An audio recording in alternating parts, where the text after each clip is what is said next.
Welcome to the video Clinical Indicators page in Polar. For the purpose of this video, we are using simulated data only. To keep up to date with our latest videos, hit the subscribe button and select all notifications. And if you like the video, give it a thumbs up. This video will assist practices to use the Clinical Indicators feature within the Clinic Summary Report.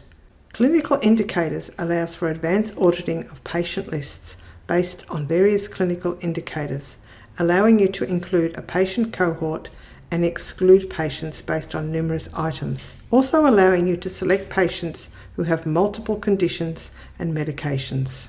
Open Polar Clinic Summary Report. In previous videos, we assisted you to navigate the Clinic Summary Report layout.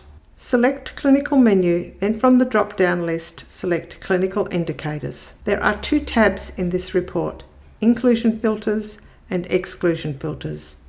The Inclusion Filter tab filters content for what has happened to the identified patient cohort or what you want to include. The Exclusion Filter tab filters content for what has not happened to the identified patient cohort or what you don't want to include.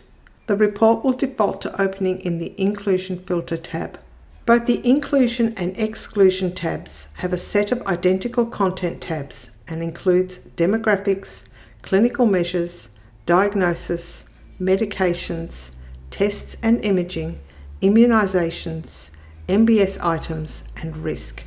Above the Inclusion Filter and Exclusion Filter tabs is an explanation of how advanced searches work with database or and statements.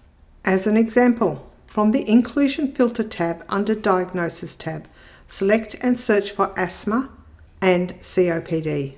This is an or statement, meaning patients will either have asthma or COPD, or may have both. If you want to find patients that have both asthma and COPD, under SNOMED select asthma and SNOMED select COPD. You will also find patients that have up to 2 medications using medication searches from the Inclusion Filters tab under the Medication tab.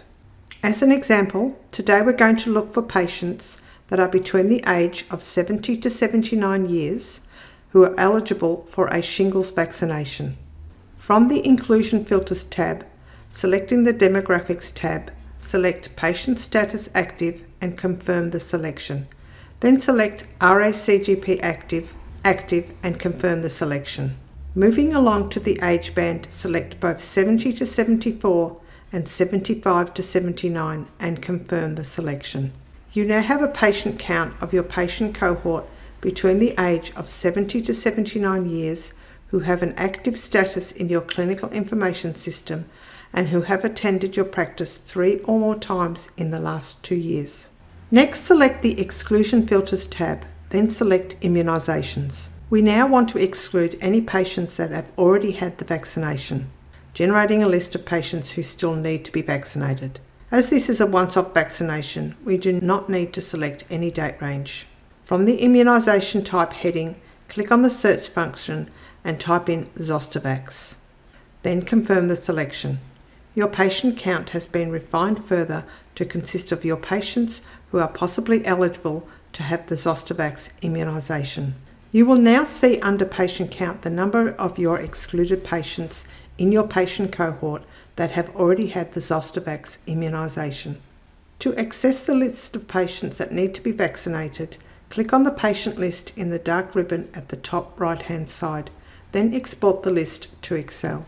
Hint: in your patient list in the Excel spreadsheet, consider sorting your patients by age and start booking reminders for your 79-year-olds before they become ineligible.